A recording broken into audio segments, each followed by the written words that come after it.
Perkara penghalangan kerja jurnalis disidangkan di Pengadilan Negeri Pati pada Kamis, 29 Januari 2026. Sidang ini digelar di ruang cakra Pengadilan Negeri Pati dengan agenda upaya damai, pengakuan terdakwa, dan pemeriksaan saksi.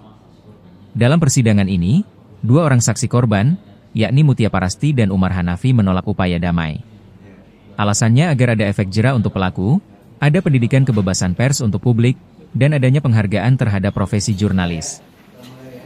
Menurut penasihat hukum saksi korban, penolakan mediasi didasarkan pada sifat perkara yang menyangkut ranah publik.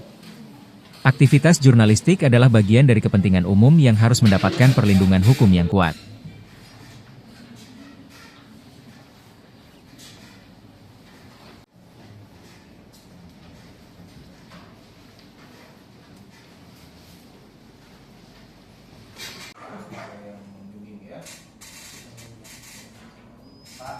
Alhamdulillah ini tadi sudah diperiksa agenda untuk mediasi dan secara tegas jelas ditolak karena ini terkait dengan perkara publik ya, perkara kepentingan publik.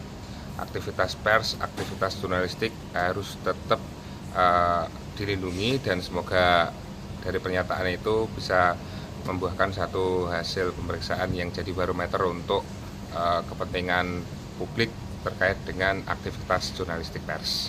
Seperti itu. Terus tadi juga sudah diperiksa keterangan saksi, dua saksi korban yang kita dampingi dari teman-teman IJTI Muria Raya.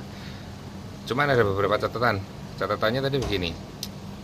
Dari pemeriksaan saksi korban menyebutkan ada yang teriak tadi, ada yang teriak tarik begitu.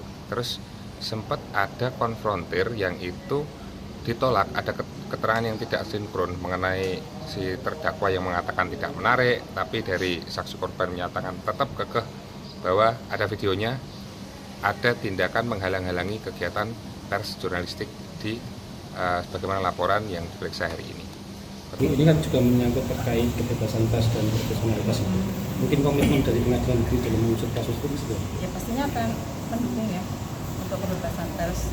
Jadi untuk terkait dengan perkara ini, saya sebagai juru bicara tidak bisa berpendapat apapun begitu ya.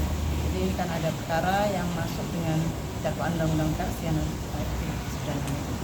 Jadi intinya tadi kita telah melihat perjalanan sidang terkait kekerasan terhadap jurnalis. Dalam hal ini banyak sekali ya memang tidak disebutkan oleh pihak jaksa penuntut umum terkait adanya tidak dimunculkan undang-undang pers di situ.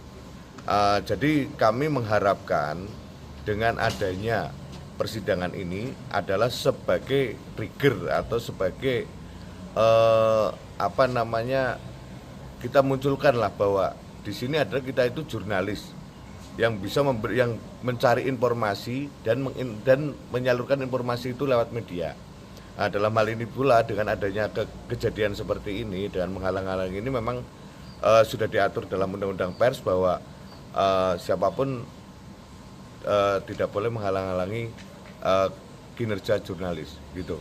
Ini presiden buruk bagi jumlah jurnalistik saat ini. Betul, ini nantinya sangat kalau memang ini sampai diloloskan dari perkara ini, maka ini sangat disayangkan sekali baik dari pihak pengadilan ataupun hakim sendiri, dan ketika meloloskan dan hal ini nantinya akan menjadi